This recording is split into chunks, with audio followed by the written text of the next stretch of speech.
La Unió Esportiva Lleida serà un dels equips que rebran, per part de l'Associació de Futbolistes Espanyols, un aparell desfibrilador per tal d'estar preparats davant les aturades cardíaques en els camps de futbol que han suposat la mort sobtada de jugadors mentre disputaven un partit o realitzaven un entrenament.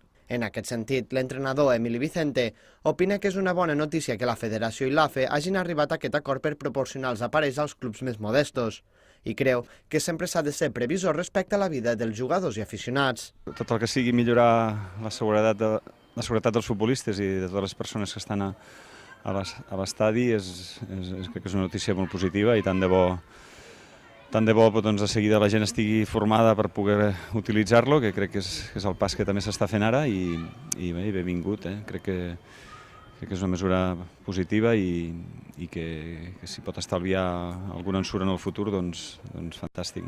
L'entitat blava ja compta amb un segon desfibrilador que van adquirir l'últim any que l'equip va disputar la segona divisió A. El tècnic lleidatà opina que sempre és millor tenir dos aparells pel que pugui succeir.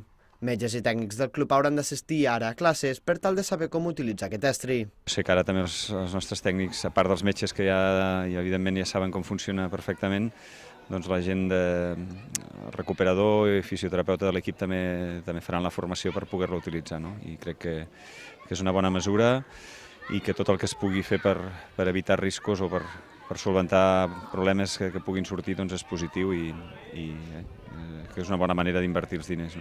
D'altra banda, el defensa central Pau Bosch ha començat a jugar els partits dels entrenaments juntament amb la resta de companys. Per tant, tot sembla indicar que estarà disponible per a l'entrenador en el partit de diumenge davant el Gandia.